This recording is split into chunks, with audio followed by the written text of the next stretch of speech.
नमस्कार and welcome to all of you in global lookout. दोस्तों, recently इस तरीके की न्यूज़ काफ़ी ज़्यादा आ रही हैं कि व्हाट्सएप के इस्तेमाल से कई लोग ऐसे हैं जिनकी जो लाइफ है वो बिल्कुल बर्बाद हो गई है, मिजरेबल हो गई है, एक तरीके से नाइटमेयर हो गया है उनके लिए व्हाट्सएप। उनको स्कैपगोट बना लिया जा रहा है, फिर उनसे काफ़ी ज़्यादा पैसा ऐंठा जा रहा है और इस तरीके के काफ़ी उल्टे सीधे काम व्हाट्सएप के इस्तेमाल से किए जा रहे हैं। Ministry of electronics and information technology जो इंडिया का मियती है, उसने भी इस चीज़ का संज्ञान लिया है और इसको लेके ये कहा है कि आगे हम लोग को एक्शन लेंगे ताकि इस चीज़ से जो लोगों को प्रॉब्लम्स हो रही है वो ना हो। हुआ क्या है कि सबसे पहले तो एक चीज़ जो आप लोग काफ़ी टाइम से सुन रहे होंगे कि व्हाट्सएप पे या फिर ऐसे बाकी किसी सोशल मीडिया पे या ऐसे जनरल वीडियो कॉल भी आती है और इस चीज़ को जब कोई पर्सन यूज़ करता है तो उसके सिर्फ इतने करने मात्र वर्ष से उसका फेस का इस्तेमाल करके कि उसकी एक डॉक्टर्ड वीडियो बना दी जा रही है उल्टी सीधे काम करते हुए। खासकर से ओल्ड एज के जो लोग होते हैं वो उनकी ऐसी वीडियो बनाई जाती है और इस वीडियो का इस्तेमाल करके उनको फिर ब्लैकमेल किया जाता है कि आपके जो फ्रेंड्स हैं या आपके जो फैमिलीज हैं उनके साथ ये वीडियो शेयर कर दिया जाएगा और अगर आप लोग चाहते हो इसको रोकना तो इतने इतने पैसे जो रैंसम इन लोग से डिमांड की जाती है वो आप हमको दो। ये चीज़ बहुत टाइम से हो रहा है, बहुत लोग इसमें फंस चुके हैं। काफ़ी न्यूज़ आप लोग ने भी हो सकता है सुना होगा पास्ट में। मैंने इस यहाँ पर इसलिए बता दिया कि अगर आप लोग ने ना सुना हो तो फिर भी इस चीज़ को लेके सतर्क हो जाओ। दूसरा, अभी 2 नए इल्ज़ाम लग रहे हैं व्हाट्सएप पे, कुछ और नई चीज़ें सामने आ रही हैं। सबसे पहले तो शुरुआत होती है 6 मई को, जब ट्विटर का एक इंजीनियर होता है फॉर्ड डिबेरिस, वो एक ट्वीट करता है जिसमें वो ये दावा करता है कि व्हाट्सएप जो है वो माइक्रोफोन का इस्तेमाल करता है बैकग्राउंड में भी। जब हम लोग सो रहे होते हैं, जब उठते हैं, उससे पहले भी ये माइक्रोफोन का जो एक्सेस है वो अपने आप से ही ले लेता है मोबाइल में और इसका इस्तेमाल करता है। पूरा इनने अपना जो इमेज है वो भी शेयर किया कि देखो किस किस टाइम पे व्हाट्सएप जो है उसने माइक्रोफोन का एक्सेस डिमांड किया और इसने एक्सेस लिया मोबाइल से। और ये पूरा टाइमिंग 4:20 पे 4:22 पे, उसके बाद भी इनका कहना है कि व्हाट्सएप ने ये एक्सेस लिया है मोबाइल से और ये बताते हैं कि इस टाइम पे मैं सो रहा था, बिना मेरे परमिशन के ये एक्सेस लिया गया और ये व्हाट्सएप द्वारा किया गया मेरे मोबाइल के साथ। उसके अलावा फिर एक फॉरेन नंबर से आप लोग देख रहे होंगे कि काफ़ी ज़्यादा कॉल आता है, +84 +65 इस तरीके के जो कोड्स होते हैं वो होते हैं उसके सामने और इस कॉल्स को लेके भी काफ़ी ज़्यादा फ्रॉड चल रहा है। काफ़ी ज़्यादा पैसे जो है वो लूट लिए जा रहे हैं लोगों से और बहुत ज़्यादा कुछ लोग तो इस चीज़ को लेके परेशान हो चुके हैं। यहाँ पर कई ट्वीट्स है, आप लोग देख सकते हो लाइन से, जो इसकी कंप्लेन कर रहे हैं, जो इसके बारे में बता रहे हैं इस या फिर पूछ रहे हैं लोगों से कि आप लोग के साथ भी ऐसा होता है। तो ये चीज़ भी काफ़ी ज़्यादा परेशान कर रही है लोगों को और इन दोनों ही चीज़ों के बारे में मैं आगे आप लोग को डिटेल में बताऊंगा, प्लस इससे कैसे बचना है ये भी हम लोग देखेंगे। व्हाट्सएप खुद ही बताता है कि कैसे इनसे बचना है और इसके अलावा बहुत सी चीज़ों के बारे में आप लोग को इससे रिलेटेड जानने को मिलेगा। बस आपको एंड तक बने रहना है और अगर वीडियो अच्छा लगे तो लाइक, कमेंट, शेयर, सब्सक्राइब जरूर करना है। सबसे पहले तो जैसा कि मैंने आप लोग को बताया कि ट्विटर के एक इंजीनियर ने ये क्लेम किया कि व्हाट्सएप जो है वो माइक्रोफोन का एक्सेस करता है बिना किसी से पूछे, बिना परमिशन मांगे, और पूरा उसके बारे में ट्वीट किया और अपने जो मोबाइल की फ़ोटो है और पूरा इनने पिक्स शेयर किया कि कब कब व्हाट्सएप ने ये परमिशन ली। उसके बाद हुआ क्या कि इसी चीज़ पे ट्विटर के जो मालिक हैं इस समय एलॉन मस्क, उनने भी ट्वीट किया कि इसकी व्हाट्सएप पे भरोसा नहीं किया जा सकता, कैन नॉट बी ट्रस्टेड। और उसके बाद ये जो चीज़ें हैं ये काफ़ी ज़्यादा फेमस हो गया, ये ट्वीट काफ़ी ज़्यादा वायरल हो गया और दुनिया भर में इसको लेके चर्चा होने लगा क्योंकि ये जो इल्ज़ाम है ये बहुत ज़्यादा संगीन है। आप लोग देखो तो इसका मतलब है कि व्हाट्सएप जो है वो पूरी बातें आपकी सुनता है। आपका मोबाइल हो सकता है किनारे रखा हो और आप किसी फ्रेंड्स के साथ ऐसे ही बात कर रहे होगे फेस टू फेस, तो वो पूरी बातें वो सुन रहा होगा। इस तरीके भी इल्ज़ाम जो है वो इससे एक तरीके से लग सकते हैं अगर आप लोग समझो तो। जब आप लोग व्हाट्सएप पे किसी को फ़ोन करते हो या वीडियो कॉल करते हो तो अब तो माइक्रोफोन का एक्सेस जो होता है वो आप लोग दे देते हो व्हाट्सएप को, या फिर व्हाट्सएप पूछता भी है कि इसके लिए माइक्रोफोन का एक्सेस लगेगा, आपको देना पड़ेगा, ये तभी ये कॉल हो पाएगी। लेकिन बिना परमिशन के इस तरीके के जो एक्सेस है वो व्हाट्सएप का ले लेना, ये एक बहुत ही ज़्यादा सीरियस इशू होता है। इसीलिए इंडिया के जो आईटी मिनिस्टर हैं, जो मियती के मिनिस्टर हैं राजीव चंद्रशेखर, वो भी इस पे रिप्लाई करते हैं। वो कहते हैं कि इस चीज़ पे हम भी पूरा इन्वेस्टिगेशन करेंगे और हमारे यहाँ भी अगर ऐसा कुछ देखने को मिलेगा कि व्हाट्सएप के द्वारा इस तरीके की चीज़ें होती है तो इसके अगेंस्ट में स्टेप लिया जाएगा। भले ही इस समय इंडिया में जो digital personal and data protection bill जो है वो अभी पास नहीं हुआ है, ये बिल पार्लियामेंट में अटका हुआ है, आप लोग को पता होगा। ये बिल अभी नहीं हुआ है, ये कानून नहीं बना है, लेकिन उसके बाद भी ये जो स्टेप्स है, जो पेनल्टी है व्हाट्सएप पे, वो हम लोग लगाएंगे अगर ऐसा कुछ देखने को मिला तो। दरअसल आईटी एक्ट के अंदर सेक्शन 43 जो है उसके अंदर ये कहा गया है कि अगर कोई ऑर्गेनाइजेशन, कोई बॉडी, कोई भी ऐसी चीज़ जो कि किस लोगों का डाटा है वो स्टोर करती है, वो प्रोसेस करती है, उसको कंट्रोल करती है, और ऐसा कुछ स्टेप्स वो नहीं लेती है जिसकी वजह से ये सिक्योर है, यानी कि उसके जो सिक्योरिटी प्रोवाइड करनी थी इस डाटा को, उसमें किसी तरीके की चूक हो जाती है, और या फिर वो जानबूझ के भी अपने मॉनेटरी फायदे के लिए ये जो डाटा है इसका इस्तेमाल करती है बिना यूज़र के जिसका ये डाटा है उससे परमिशन लिए हुए। तो ऐसा उसके करने पे उस पर पनिशमेंट लगाई जा सकती है, उस पर पेनल्टी, उससे कंपेंसेशन जो है वो डिमांड किया जा सकता है। तो हो सकता है इसी की ये बात कर रहे हो कि इसके अंदर पेनल्टी लगाई जाएगी जब तक हमारा जो डाटा प्रोटेक्शन बिल है वो एक कानून नहीं बन जाता तो। और अगर ऐसा कुछ पाया गया हमारी जो इन्वेस्टिगेशन है व्हाट्सएप को लेके ये जो क्लेम है उसमें, तो इसके अलावा फिर व्हाट्सएप जो है वो भी इस पे सफाई देने लगा। व्हाट्सएप की तरफ से 9 मई को ये ट्वीट आया, आप लोग यहाँ पर देख सकते हो कि लगातार हम लोग जो ये इंजीनियर है जिसने ये शेयर किया है पूरा, जिसने ये क्लेम किया है कि उसके माइक्रोफोन का इस्तेमाल किया है बिना परमिशन से व्हाट्सएप ने, उससे लगातार हम लोग 24 घंटे से कनेक्टेड हैं। ऐसा देखने को लगता है कि जो पिक्सल मोबाइल जो ये यूज़र यूज़ करता था उसका एंड्रॉयड जो सिस्टम है उसमें कोई बग है, हमारी इसमें कोई गलती नहीं है। और गूगल के साथ ये जो पूरा क्लेम है, ये जो पूरी चीज़ है, ये शेयर कर दिया गया है ताकि वो इसके लिए कोई स्टेप ले। तो यहाँ पर तीनों बड़ी बड़ी कंपनी जो है वो इन्वॉल्व हो गई। ट्विटर पे ये जो क्लेम और आरोप और प्रत्यारोप जो है एक दूसरे की तरफ से लग रहे थे, और गूगल पे इल्ज़ाम लग गया, गूगल पे बग निकल के सामने आया, और व्हाट्सएप जो है जो कि ऑन किया जाता है मेटअप से, उस पर ये इल्ज़ाम लगाया गया।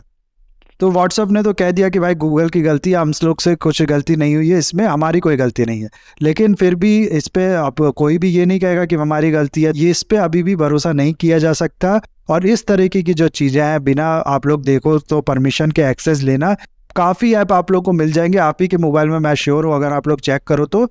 जिनको परमिशन आप लोग ने नहीं भी दी होगी तब भी वो ऐप्स लगातार आपके जो मोबाइल का डाटा है, आपके मैसेजेस, आपके कॉन्टैक्ट्स और बहुत सीक्रेट डाटाज भी वो एक्सेस करते हैं। काफ़ी ऐप्स बीच में न्यूज़ आती रहती हैं कि गूगल प्ले स्टोर पे भी ऐसे हैं जिनको हम लोग डाउनलोड कर देते हैं तो बैकग्राउंड में वो पूरे हमारी जो डिटेल्स होती हैं उसको एक्सेस करती रहती हैं।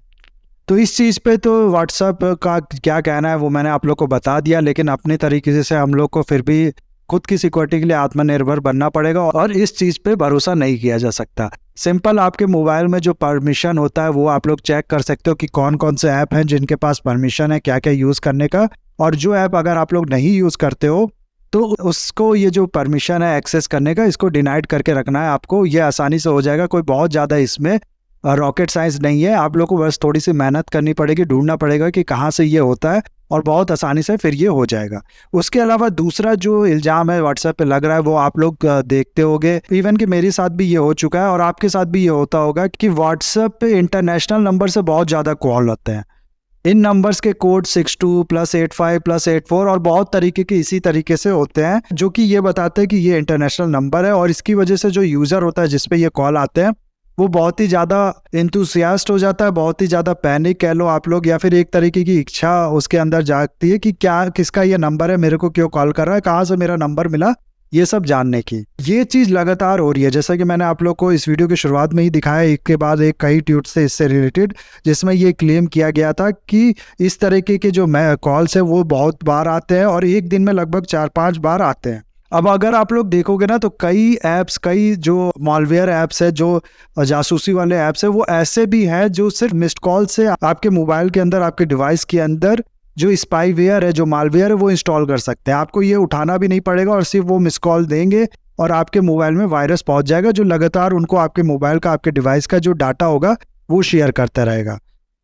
तो इस चीज़ से उसका खतरा भी बढ़ता है कि कहीं ये ऐसी चीज़ तो नहीं है कि ये मिस कॉल देके कोई मालवेयर और कुछ उस तरीके की चीज़ें इंस्टॉल कर रही हैं। लेकिन अभी तक जो व्हाट्सएप की तरफ से इंफॉर्मेशन आ रही है वो ये कि ज़्यादातर ये जो कॉल्स है, ज़्यादातर ये जो चीज़ें हैं वो इसलिए की जाती है ताकि लोगों को किसी चीज़ में फंसाया जाए। जैसे कि कोई लिंक्स ये भेज देंगे, उसमें आपको क्लिक करा लेंगे और आपका जो फिर OTP वगैरह जो है आपसे मांग के पूरा आपका बैंक अकाउंट एक्सेस कर लेंगे, या फिर आप लोग को फेक जॉब का झांसा देंगे कि आपको इतना पैसा देना है और आपको जॉब्स मिल जाएगी, इस चीज़ का झांसा देके ये लोग ऐसा करते हैं। उसके अलावा इस तरह की भी चीज़ें आ रही हैं कि कुछ शादीशुदा औरतें जो हैं उनको झूठा प्यार की लालच में फंसा के उनको ये कहा जाता है कि हम आपको एक आईफोन भेजेंगे, और फिर कुछ देर बाद कॉल आता है कि आपका जो आईफोन है वो कस्टम का जो डिपार्टमेंट है वहाँ तक पहुँच चुका है, बस आप लोग को कस्टम फीस जो है वो देनी है, कस्टम टैक्स भरना है और ये मोबाइल फिर आपके घर तक पहुँच जाएगा। ये पेमेंट फिर ये औरतें कर देती हैं और पूरा पैसा इनका चला जाता है। तो इस तरीके के जो फ्रॉड है वो ज़्यादातर हो रहे हैं, और अभी ये जो जैसा कि मैंने आप लोग को बताया कि मिस कॉल देके मालवेयर इंस्टॉल करने वाली बात, ये उतना नहीं इसमें देखने को मिला है। इसके लिए भी जो मेथी मिनिस्ट्री है हमारी, उसने समॉन भेजा था, उसको सवाल जवाब किया था व्हाट्सएप से, जिसमें व्हाट्सएप ने अपनी सफाई देने में ये कहा है कि इस तरह की जो चीज़ें हैं इसमें हम लोग लगातार काम कर रहे हैं। हमारा जो एआई है, हमारे जो एक्सपर्ट्स है, जो टेक्नोलॉजी है, उसको लगातार इनहेंस कर रहे हैं ताकि लोगों को किसी भी तरीके की इससे परेशानी ना हो। प्लस इनने ये भी कहा है कि हमारे जो स्टेप्स हैं वो लिए जाने के बाद 50% जो कॉल है उसमें इस तरीके की कटौती आई है। और साथ ही साथ इनने इसका जो उपाय है वो भी बताया कि पहले तो सबसे इस तरीके की कोई भी कॉल, चाहे वो वीडियो हो चाहे ऑडियो हो, वो आप रिसीव मत करो। उसके बाद रिपोर्ट और ब्लॉक कर दो उस नंबर को। ये चीज़ बहुत आसानी से किया जा सकता है फ्यू क्लिक्स के साथ व्हाट्सएप पे। और उसके बाद फिर जो लिंक्स वगैरह अगर ये आप लोग को भेजते हैं तो उसको गलती से भी क्लिक नहीं करना है। और कोई भी जॉब्स वगैरह का जो जासा होता है उसको डबल चेक करना है। तो इस तरीके के स्टेप्स इसने बताया कि यूज़र्स को लेने चाहिए। और साथ ही साथ इसने अवेयरनेस की बात भी की है कि हम लोग अवेयरनेस भी फैला रहे हैं लोगों के अंदर इस चीज़ को लेके, और लोगों को खुद से इसके लिए जागरूक होने की ज़रूरत है। लेकिन जैसा कि इसका कहना है कि 50% जो इस तरीके के केसेस है वो कम हो चुके हैं, उसके बाद भी बहुत से लोग ऐसे हैं जो कि शिकायत कर रहे हैं कि उनके लाखों रुपए जो है इस तरीके से गायब हो चुके हैं। लगातार उनसे जो पैसा है वो इस तरीके से वसूला जाता है व्हाट्सएप का इस्तेमाल करके। इसके अलावा अगर आप लोग देखोगे ना तो इस तरीके की जो शिकायतें, इस तरीके की जो डिजिटल फ्रॉड है वो आने वाले टाइम में और बढ़ेंगे। जैसे जैसे कंट्री में डिजिटल पेनिट्रेशन बढ़ेगा, इस तरीके की जो चीज़ें हैं वो और बढ़ेंगी। पहले भी मैं एक वीडियो बना चुका हूँ जिसमें मैंने बताया था कि कैसे इंडोनेशिया का एक हैक्टिविस्ट ग्रुप जो है उसने इंडिया को धमकी दी थी कि हम लोग वो हज़ारों की जो वेबसाइट्स हैं इंडिया में उसको हैक करेंगे और इंडिया पे एक बड़ा अटैक करेंगे। तो इस तरीके के अटैक लगातार इंडिया पे होते आ रहे हैं। पिछले ही साल ऐसा बताया जाता है कि 18% इस तरीके के जो साइबर अटैक्स हैं उसमें इंक्रीज़ किए हैं। साथ ही साथ ये भी कहा जाता है कि 6 महीने में 17,000 अटैक्स हुए हैं पर वीक के रेट पे, यानी कि पर वीक 1700 अटैक्स हुए हैं, जो कि ग्लोबल एवरेज के अनुसार अगर आप लोग देखोगे तो ठीक डबल है।